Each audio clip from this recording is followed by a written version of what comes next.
Tati e Elas com Tatiele Melo.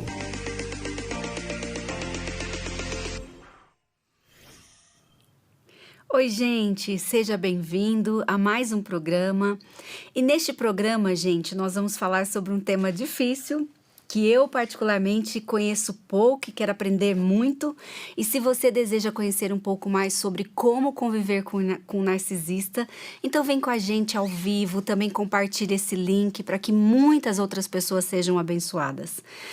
Esse programa, gente, só tem uma finalidade: levar conteúdos bíblicos relevantes, concernente à vida cristã, para te ajudar no dia a dia.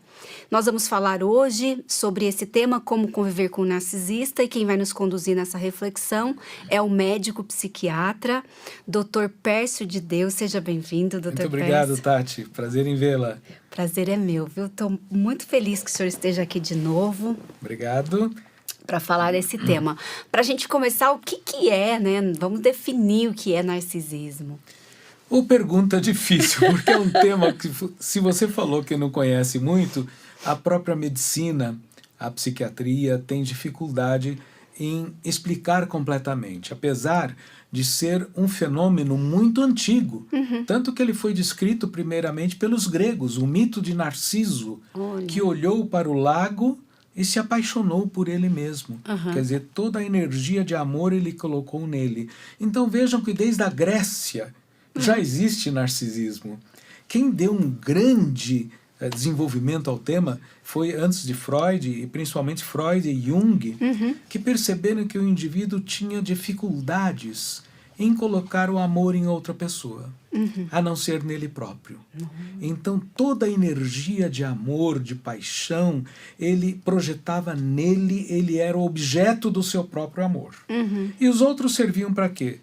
Para satisfazer suas necessidades, porque ele começaram a perceber, através de estudos, que ele era egoísta, que ele não tinha consideração pelo outro, que ele usava as outras pessoas para satisfazer as próprias ambições e fantasias não baseadas na realidade, fantasias de grandiosidade, de poder, de mando, e nós vemos tantas pessoas com isso hoje em dia, né? Sim. E a incapacidade de demonstrar benignidade, amor, misericórdia, não sente nada pelo outro a não ser por si próprio. Então, isto é uma ideia muito geral do que seria um narcisista. Sim. E ele tem consciência, Dr. Pércio, assim, de que ele não consegue amar ou não? Ele não tem essa consciência?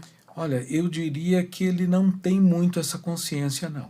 Ele, inclusive, ele não sabe receber críticas, ele não sabe ser contrariado, ele é o sol da sua própria vida, e se tal ocorrer, ele vai manipular, ele vai fazer jogos para conseguir os seus objetivos, que é se satisfazer e ser o centro de todas as atenções. Então, olha já que dica, ele precisa de ser admirado o tempo todo. Ora, quem precisa de ser admirado é porque não está com essa bola toda, é porque não se acha tudo isto.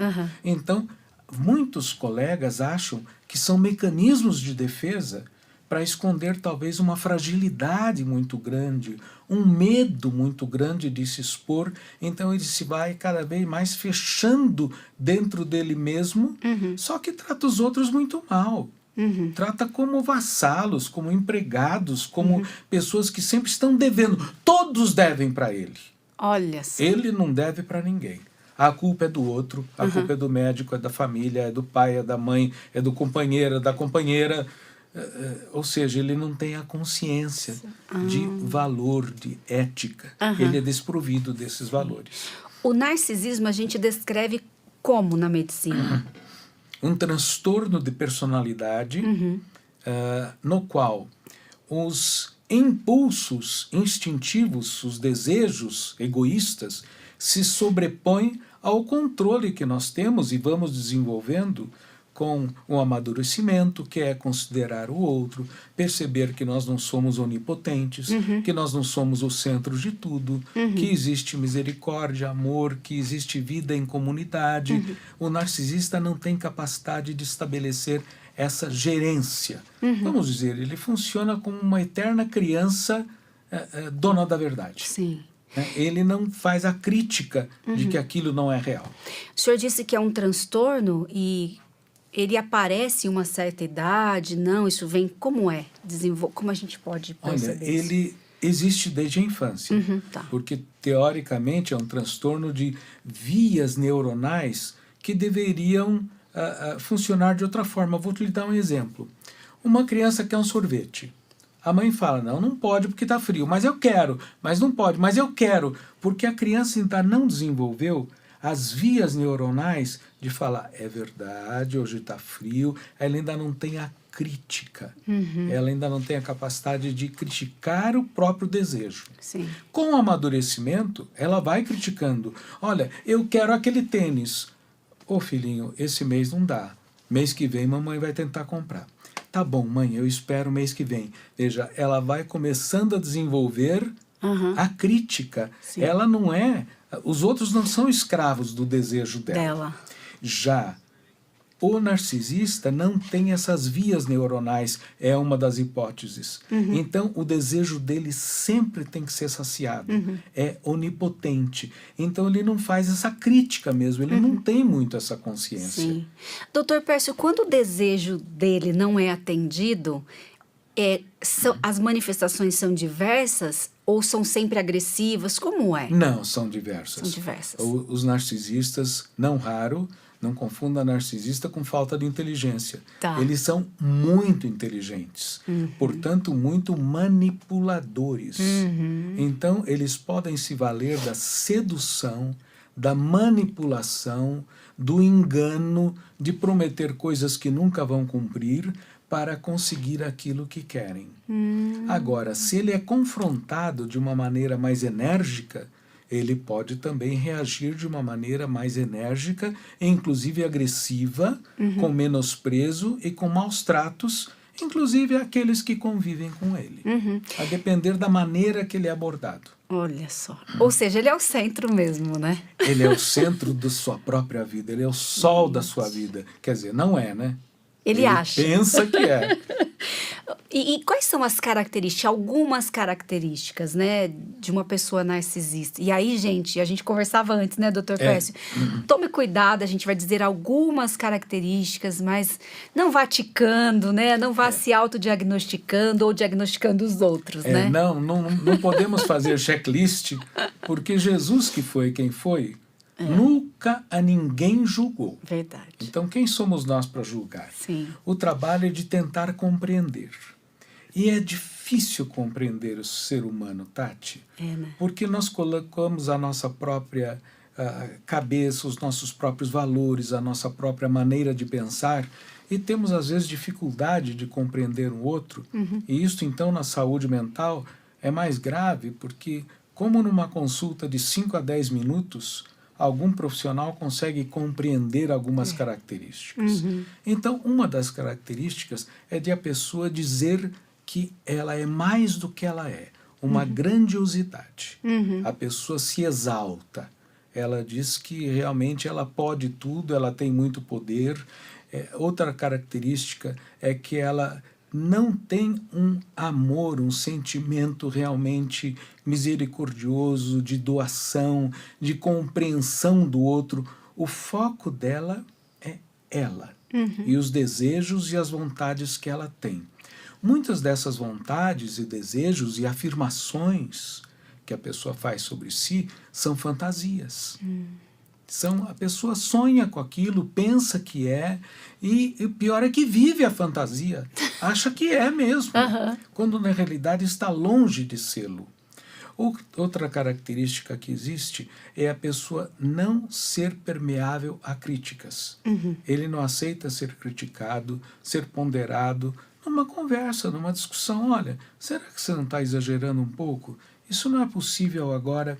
Absolutamente, ele não reconhece a crítica, ele é que tem toda a verdade, ele é o dono da verdade e não se submete a ninguém. Além da manipulação, ele pode ser também, vamos dizer, ter alguns comportamentos teatrais, que são manipuladores mesmo. Ele joga com as pessoas E as pessoas são meros objetos de jogos, de acertos, para ele ir jogando um contra o outro, um a favor do outro, mas na realidade o que ele quer é um benefício próprio para satisfazer essa fantasia irreal de que ele é o centro do universo. São algumas características. Eu fiquei pensando aqui porque, assim, nós somos uma sociedade hoje muito estimulada ao eu, né? Ao individualismo, a não leve desaforo para casa, né? Pense em você primeiro. E aí você foi descrevendo, eu sei que isso, como você falou, né, uma doença, né, diferente, mas a gente tem sido estimulado a isso também, né, Dr. Persson? Tem sido estimulado a não olhar para dentro. A mídia, a propaganda, a sociedade de mercado nos coloca sempre olhando para fora. E para fora, qual é a mensagem que ele manda? Você você pode, você tem que ter um empoderamento. Não pense no outro. Não pense no outro, você tem que pensar em você primeiro. E essa palavra empoderamento, né? Tem que ter poder, você tem que realizar o que você quer, vá atrás do seu sonho, não importa o preço. E aquilo que é tão importante e que Cristo nos recomenda, e a Bíblia, olhar para dentro, ver se há em nós algum caminho mau e pedir para que Deus nos afaste desse caminho mau. A sociedade atual não quer que ninguém olhe para dentro, porque olhar para dentro significa conhecer a verdade. E a verdade nos libertará. Nos libertará do quê? Desse domínio que é exercido pelos instrumentos de comunicação, pela mídia, pelo poder econômico, que quer que nós sejamos servos deles, nos enganando. Que nós mandamos, que nós podemos comprar, que nós podemos ter aquilo, que nós... Peraí, não é bem assim. Maravilhoso isso, né, da gente pensar que quando eu olho para dentro, eu consigo ver as minhas limitações, né? Consigo. E preciso dessa dependência, né? Sozinha eu não consigo muitas coisas, né? Olha, Tati, é fundamental isso que você falou. Olhar para dentro. E tem que ser um olhar, não necessariamente um olhar psicoterápico, mas é um olhar de uma conversa com a gente mesmo, e tem que ser uma conversa boa.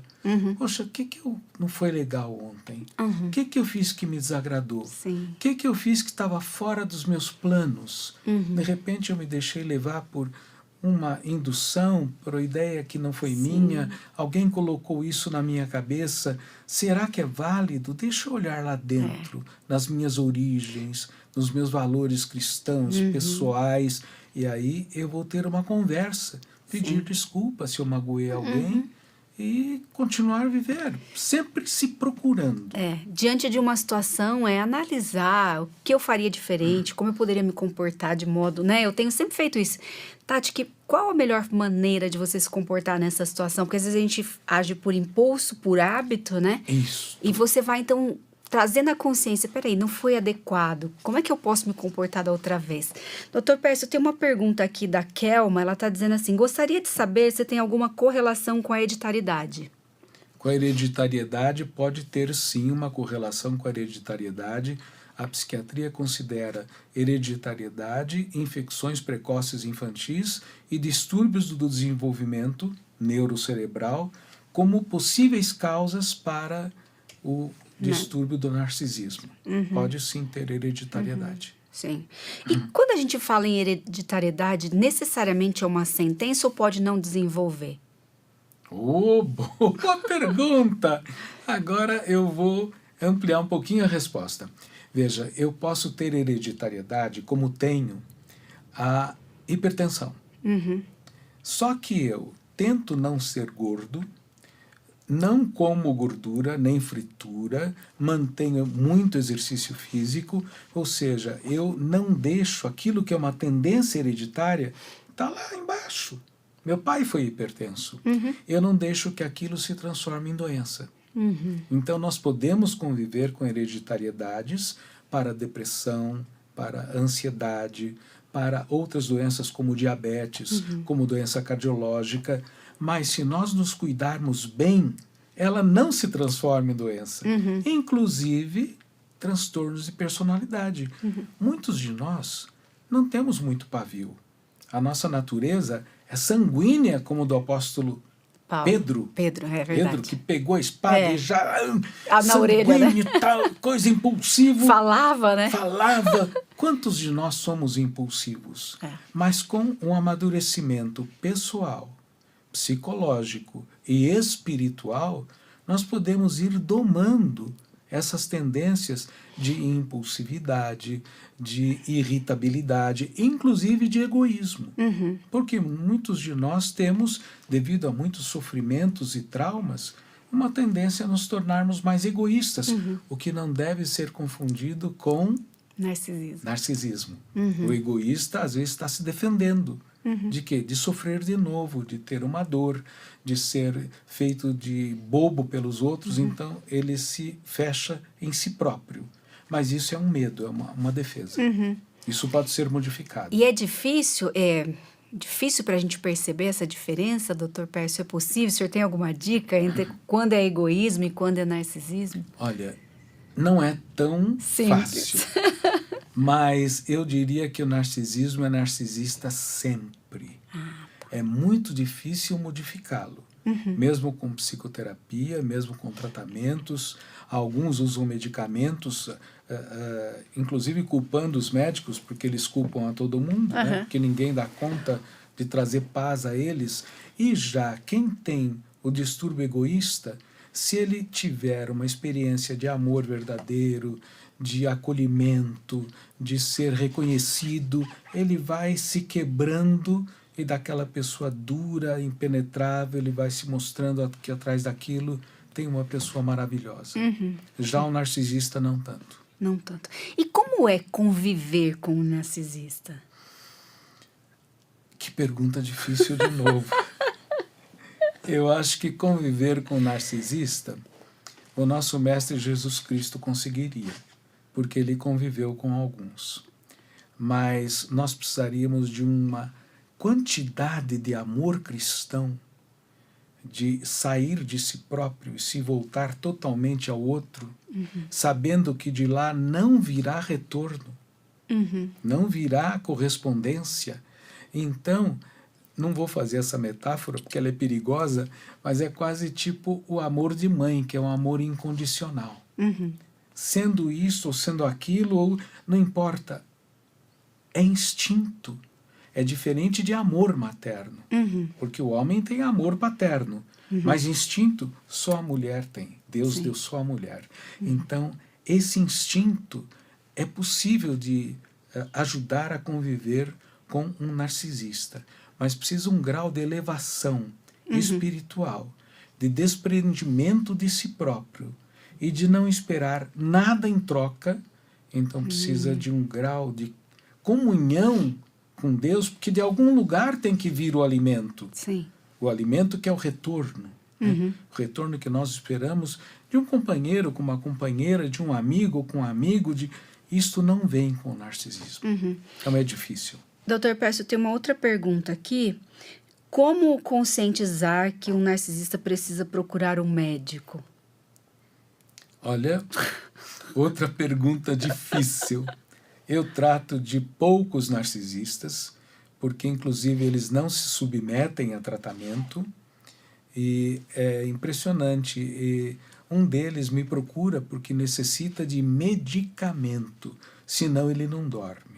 O narcisista, na realidade, sofre muito, porque ele é aterrorizado por si próprio, por fantasias que estão querendo roubá-lo, que estão querendo se aproveitar dele, tudo fantasias.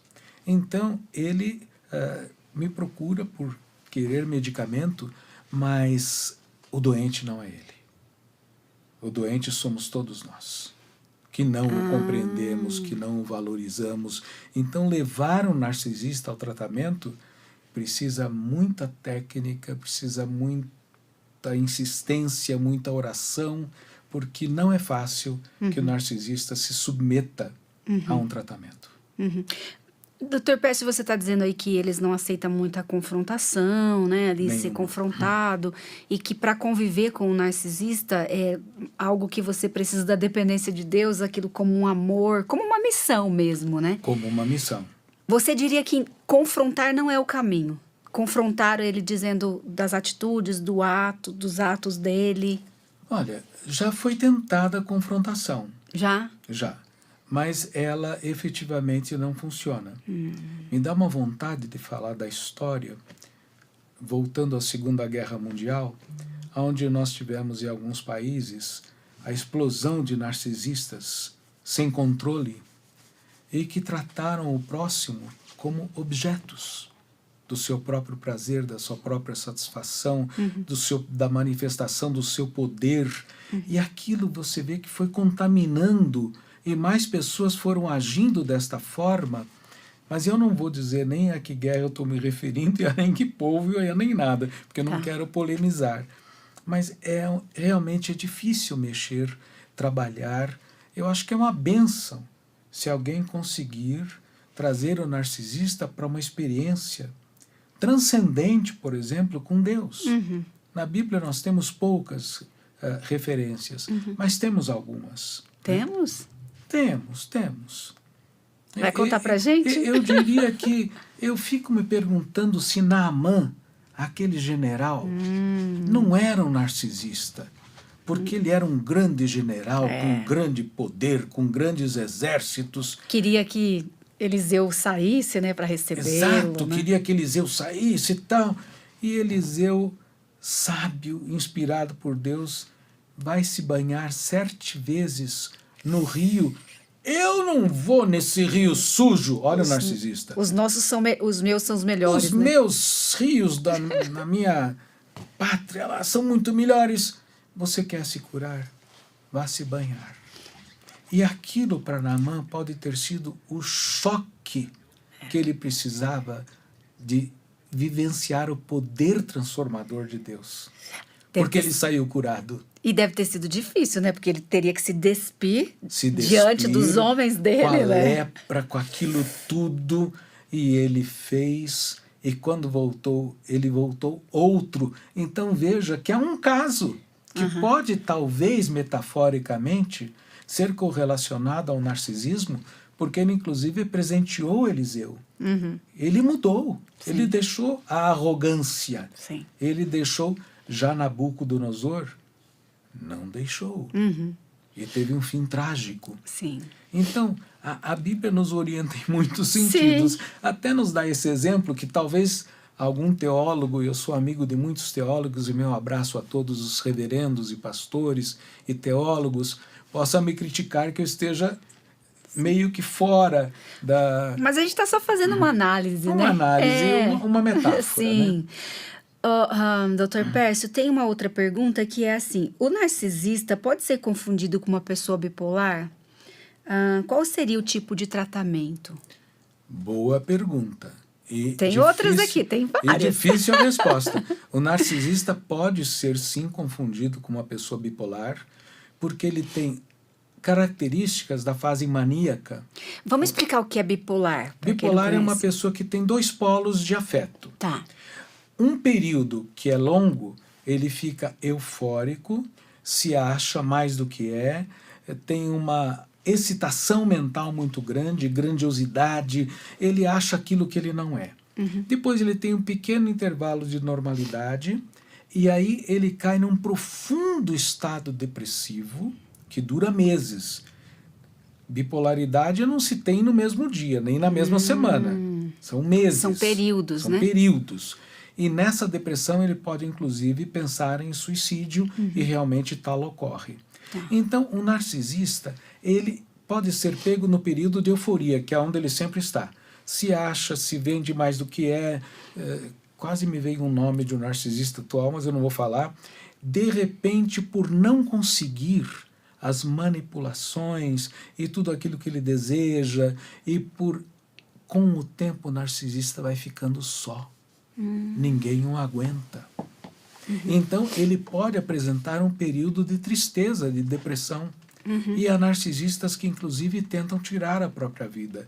Então, se não houver um embasamento muito grande, um conhecimento da história de vida da pessoa, inclusive da hereditariedade, porque quem tem bipolaridade já teve algum bipolar na família, ou o avô, ou o pai, ou um tio. Então, é necessária uma análise muito grande de todos os elementos, até de exames de imagem, para ver se na realidade aquilo é uma bipolaridade ou é só uma flutuação de humor do narcisista que flutua ao sabor do que ele consegue tirar do mundo e de todos nós. Sim.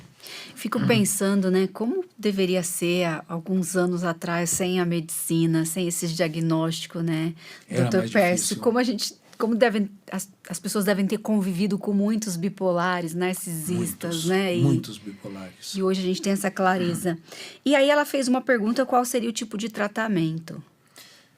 Olha, o que a Sociedade de Medicina Internacional propõe é que podem existir algumas formas de psicoterapia que são muito difíceis de serem aplicadas, tanto a psicoterapia analítica, proposta por Freud, por Jung, como a psicoterapia comportamental, em que a pessoa vai aprendendo limites, quase que num sistema de prêmio, de recompensa e punição. E alguns deles se beneficiam um pouco com esse tipo de medicamento, com esse tipo de tratamento. Tá. Existem também alguns neuroprotetores modernos ou estabilizadores de humor que podem dar um pouco mais de tranquilidade ao narcisista. Mas isso não quer dizer que ele mude o que ele acha dele. Tá. Ele consegue uma melhor convivência, mas a estrutura dificilmente é modificada. Tá. A outra pergunta é, todo esquizofrênico é narcisista? Não, não. São doenças completamente diferentes. Veja, nenhum deles tem um ponto em comum. Eles não têm em comum o juízo de realidade. O esquizofrênico vive numa realidade que não é a nossa. Tá. Mas ele necessariamente não tem um delírio de grandiosidade. Ao contrário, ele pode se achar um culpado, ele pode se achar vítima de uma conspiração, ele pode se achar uma pessoa indigna. O esquizofrênico é uma riqueza de sintomas enormes, mas não tem a manipulação, o jogo, a inteligência profunda que tem os narcisistas. Não, são patologias muito diferentes. Tá. Essa, a Maria Amélia que fez, ela disse, Dr. Pércio já atendeu meu irmão, esquizofrênico, Antônio Carlos Blecha. Olha, um abraço a você, ao Antônio Carlos. Tratar esquizofrenia hoje dá muita satisfação e muito prazer ao médico que identifica a patologia e sabe usar os medicamentos corretos. Eu vou só dar um exemplozinho. Sim, claro. Eu tratava de uma esquizofrênica e trato há 38 anos. Não vou dizer minha idade, porque senão vai assustar as pessoas. Mas ela é filha de um presbítero, só que a mãe dela faleceu num hospício com esquizofrenia. A irmã dela faleceu num hospício em esquizofrenia. E até os 30 e poucos anos, 36, 37, eu já tinha submetido essa paciente a umas 6 internações psiquiátricas, porque ela se achava perseguida, ela achava que o marido queria envenená-la, era uma doença muito grave. Até que descobrimos uma medicação que foi sintetizada fora do país, conseguimos aplicar a medicação, e para minha surpresa, espanto, depois de 4 meses ela vem sozinha à consulta, porque ela só vinha com o marido. Falei, o que você está fazendo aqui? Vim me consultar. Falei, e as vozes? Porque ela ouvia as vozes. Foram embora. E os medos? Desapareceram. E a confusão? Sumiu. Quero dizer a todos, não fui eu que curei. Não foi o meu remédio, que é muito bom. Ainda uso esse remédio modernizado até hoje. Por isso que é um prazer tratar esquizofrênico, não é difícil. Mas foi Deus que a curou. Ela é uma mulher de muita fé. E hoje, por incrível que pareça, ela cuida do marido, cuida dos 3 filhos e cuida da neta. Uau. Ela que é a referência. Meu Deus! Olha que bênção. Que coisa maravilhosa. Mas é uma mulher de fé. O pai dela era um presbítero.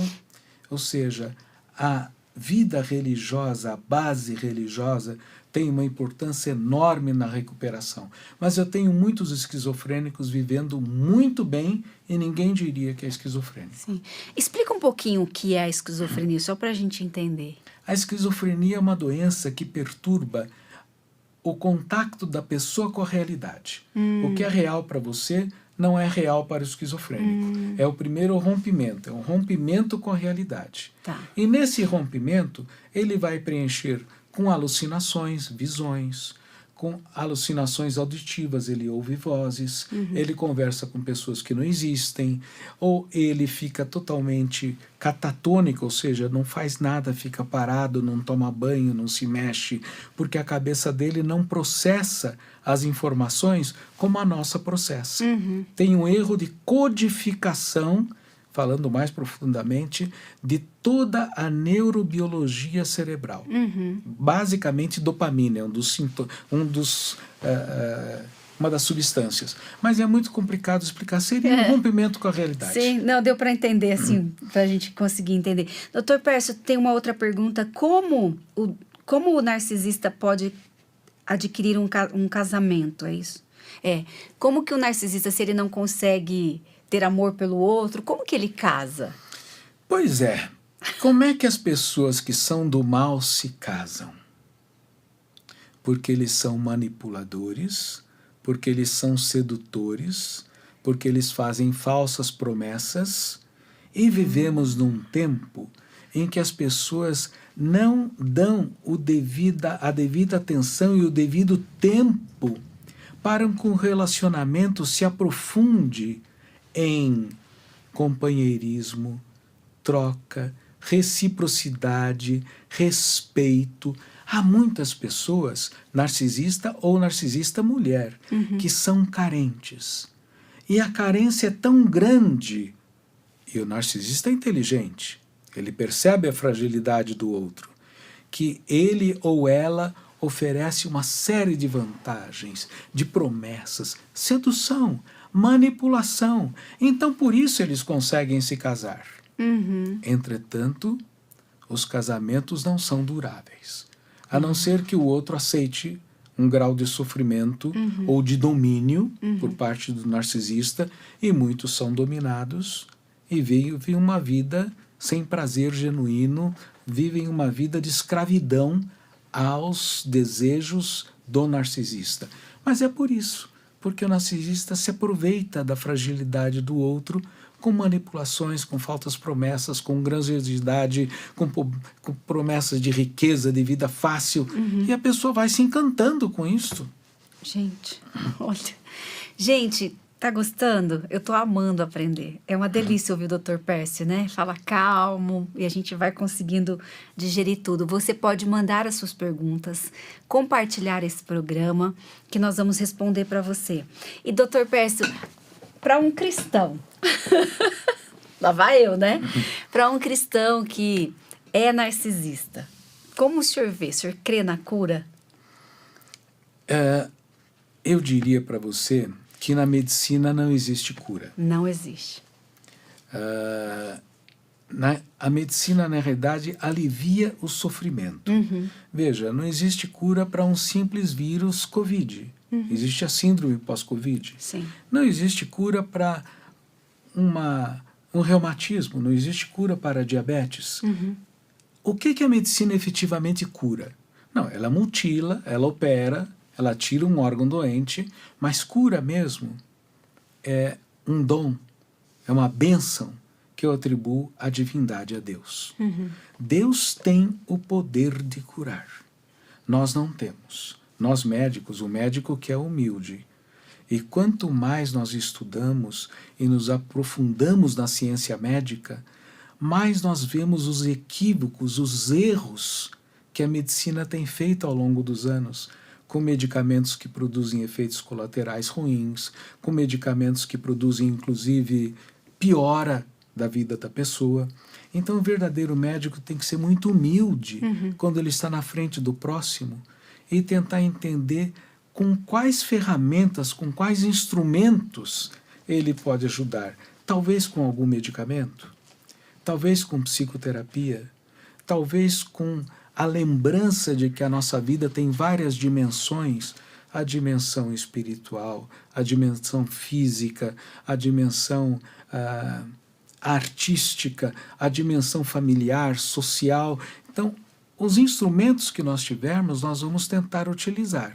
Mas eu sei que aqueles pacientes meus que tiveram a bênção da cura foi uma bênção divina, não fui eu que curei. Alguns entram, Dr. Pércio salvou a minha vida. Eu falei, não, ainda não foi promovido nem a anjo, né? E nem a figura de Deus aqui na Terra. Eu sou um humano, pecador, cheio de erros, muito esforçado, sou cristão. Um cristão narcisista, pode ter a cura, Tati, se ele tiver fé o bastante, como aquela mulher teve que tocou na orla do vestido de Jesus, e Jesus falou, de mim saiu o poder. Fui eu, mestre, eu tinha fé que se eu tocasse, eu seria curada. Então, um cristão que é narcisista e que deve sofrer muito com isso... Porque é tão oposto, né? Oposto, ele deve se achar em culpa, em pecado o tempo todo e brigando com ele mesmo. Então, se ele se curvar e pedir a misericórdia de Deus, e se Deus conceder essa misericórdia, eu acredito que ele fique curado. Sim. Acredito firmemente. Eu fico pensando que conviver com um narcisista deve ser bem próximo de um relacionamento tóxico, né? É um relacionamento tóxico. Eu acho que é um exemplo muito próprio de relacionamento tóxico, de relacionamento abusivo, porque o narcisista faz toda a sorte de abusos, então, na realidade, é bastante difícil. Tem um relato aqui, doutor Pércio, que eu quero que o senhor comente, convivo há 10 anos com um narcisista e adoeci. Tenho depressão, fico ansiosa quando ele chega em casa. E aí? É possível isso? Eu acho que isto é uma das consequências de conviver com um narcisista. O narcisista adoece quem está ao lado dele. Tanto que as pessoas, quando conseguem, se afastam. Agora, é muito difícil se afastar porque um dia a pessoa amou aquilo que ela imaginava que a pessoa era, só que a pessoa não é aquilo. E o narcisista não tem compaixão, não tem sentimento pela dor da companheira que está adoecendo de tanto se doar, de tanto viver em função do outro e ser criticada, e ser humilhada, e ser menosprezada. Ora, isto vai magoando a alma, isto vai magoando os mais profundos sentimentos que temos dentro de nós. Então, conviver com um narcisista pode causar doença, sim. Sim. O que me chamou a atenção é o fato da manipulação, né? Porque eu acho que quando a pessoa é manipuladora, às vezes o momento que eu tô, gente, imaginando aqui, que essa esposa pensa em sair de casa, a pessoa começa a manipular, né? Sim. Ou porque é difícil você imaginar um narcisista vivendo, né? Trabalhando, seguindo, mas tem muitos, né? Eu acho que é essa característica da manipulação, né? Porque você disse que eles são inteligentes, estão sempre pensando em si, levando vantagem. Então, acho que até nisso eles vão manipulando, né? Mas olha, eu até vou fazer uma brincadeira. Eu diria que o narcisista gosta que os outros trabalhem para ele. Ele mesmo é o que vai manipulando o que os outros vão conseguir para ele. Ele mesmo trabalhar, sofrer, não, ele está acima de tudo isso. Ele se acha acima. Então ele faz os outros trabalharem, a esposa, os parentes, e todo mundo tem que viver em função dele para suprir as necessidades dele. Mas alguns trabalham sim. E alguns até têm cargos muito importantes. Em várias corporações, em várias outras instâncias desse nosso país. Porque o senhor disse que eles são inteligentes, né?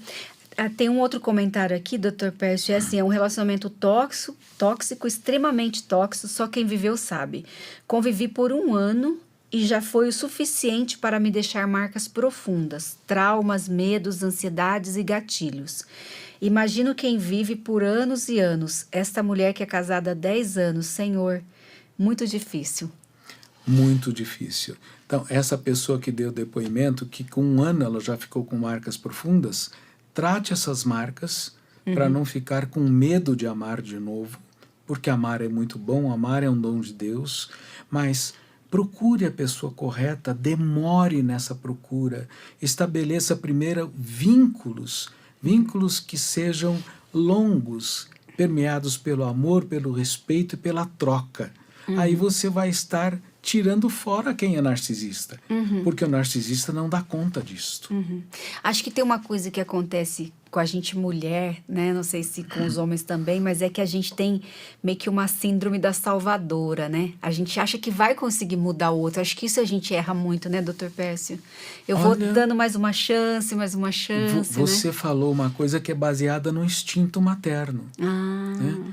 A mãe acha que vai conseguir sempre modificar o filho, mesmo que ele se perca em descaminhos, mas ela tem a fé, o instinto que ela vai conseguir. E olha, a oração da mãe faz milagres mesmo.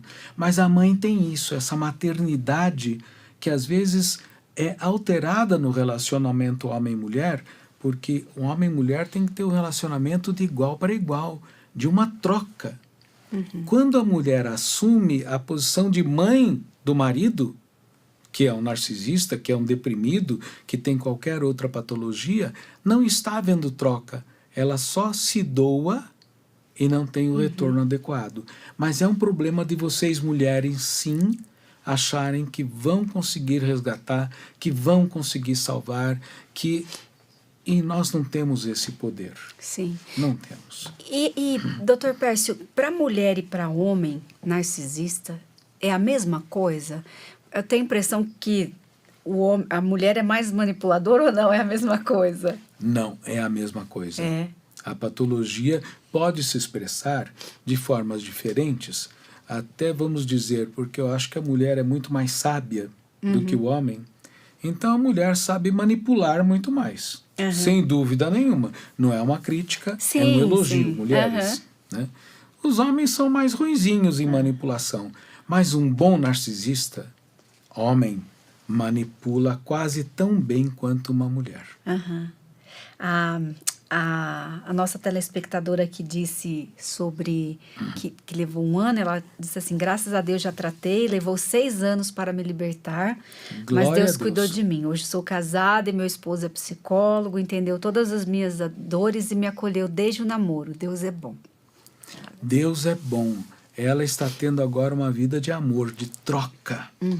É impressionante quando eu atendo filhos de narcisistas. Por exemplo, eu atendo uma pessoa que é filho de uma mãe narcisista. E ele foi escravo, e vamos dizer, de uma certa forma, ainda é escravo dos desejos, dos absurdos, das manipulações que essa mãe fez na vida dele. Ele ainda não está totalmente liberto. Que libertar é, inclusive, conseguir amar o narcisista. Ele é um ser humano, é um ser feito por Deus, doente. Quando a gente consegue olhar para o outro com misericórdia, com amor, aí a libertação está completa. E não mais com ódio, não mais com rancor, não mais com raiva. Mas essa pessoa que eu trato ainda é vítima dos excessos dessa mãe narcisista que o reduziu a nada. Sim. Tá acabando, gente. Pode mandar suas perguntas. Eu ainda consigo fazer 3 perguntas. Doutor Pércio, qual que é a diferença entre o narcisista e o psicopata? O narcisista é considerado um tipo de psicopatia. As psicopatias são justamente a pessoa que tem dificuldade em conviver em sociedade, né? Porque não tem a noção do outro. Não tem o afeto pelo outro. O psicopata não tem. O narcisista também não. São doenças diferentes. Mas, em termos de comportamento, são muito parecidas. São. Olha só. Gente, deixa eu ler aqui quem está participando com a gente aqui. A Maria Amélia, a Kelma, a Tércia, a Letícia, a Ana. Gente, um beijo para vocês. Não dá para falar todas. Compartilhe o link. E, doutor Pércio, qual a mensagem de esperança que você deixa para quem convive com narcisista ou para quem, de repente, aí está começando a perceber que tem pessoas à sua volta que são narcisistas? Olha, eu mesmo não tenho mensagem, porque é um assunto muito complexo. eu vou me apropriar das palavras de Jesus Cristo. Tá. Com a mesma medida que primeiramente você se ama e cuida de você, com a mesma medida ame o seu próximo. Que é a tradução de amar ao teu próximo como a ti mesmo. Então, nós podemos sim ter uma vida com qualquer patologia, desde que nós nos amemos primeiro, cuidemos de nós, e aí esse amor, esse cuidado baseado no que Cristo nos amou, nós vamos poder retribuir ao próximo. Então eu vou usar as palavras do Mestre para não incorrer em erro. Sim. O gostoso é que o Senhor nos deu esperança. Não tem cura, mas em Cristo é possível, né? É possível. Que a gente tenha uma vida diferente. Gente, nós temos uma plataforma cristã com conteúdos relevantes para você e para toda a sua família, que é o www.telmedia.com, e você pode ali acessar filmes, séries e várias outras coisas. Dr. Pércio é médico aqui em São Paulo, né? Mas ele também faz a telemedicina, atende online, né? Você pode se consultar com ele. Se você desejar aí o telefone do consultório dele, basta pedir pra gente que a gente manda para você. E vai ser um prazer, né, Dr. Pércio, poder acompanhar essas pessoas. Atender a todo o seu público, a todas as suas clientes tão queridas que participaram com tanta riqueza, dando mais cor ao nosso programa e nos ajudando muito. A Kelma está dizendo assim: hoje, além do tema agradável, muito agradável as palavras do doutor, principalmente porque ele traz uma voz suave e calma, que acredito que ajuda muita gente. Muito obrigada. Amém. Que assim seja. Doutor Pércio, tem uma pergunta aqui que você fique à vontade, se o senhor achar que não dá para responder, que eu entendo que é bem delicada. Sou casada com um narcisista, mas fico com receio de me separar por conta da palavra de Deus, por conta dos princípios bíblicos. É muito difícil responder a isso, porque o narcisista, inclusive, se ameaça com autoextermínio, com se matar, se ele for abandonado. Isso faz parte das manipulações. Eu acho que essa pessoa tem que conversar direto com Deus, porque Deus deve ter uma resposta para ela através da palavra, através da oração, e eu não tenho o poder que Deus tem, mas Deus vai dar a orientação correta para a vida dessa irmã. Sim. Se ela merece esse sofrimento ou se ela tem direito a uma vida livre em Cristo e uma vida digna. E acho que uma coisa interessante é o que o senhor conversou comigo no intervalo, né? Há pessoas que suportam algumas coisas, né? Outras pessoas são mais frágeis, né? Sim. E acho que isso é uma coisa que você pode orar e saber o quanto você suporta, né? É verdade. O quanto, pedir isso a Deus, né? inclusive. Porque você disse que é uma missão. E tem algumas pessoas que, assim como tem gente que consegue largar tudo e viver na África, né? Doando a sua vida, e outras, às vezes, não têm essa capacidade, né? Exatamente. Mas Deus pode responder ao seu coração. Doutor Pércio, muito obrigada pela sua presença. Foi um prazer, Tati. Uma alegria sempre. Eu amo ouvi-lo. É muito Amém. bom. Realmente eu concordo com a Kelma. Essa sua suavidade, tranquilidade, faz com que a gente fique tranquilos aqui, passa paz ao nosso coração. Amém. Gente, Deus abençoe, espero vocês. Até a próxima semana, ao vivo aqui às 10 horas. Podem continuar mandando as suas perguntas, que depois a gente olha, a gente lê, compartilha com o Dr. Pércio, ele fica sempre muito feliz. Deus abençoe.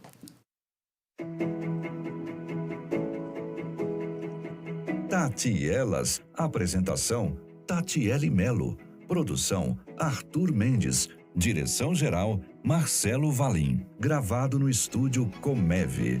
Um programa Telmídia. www.telmedia.com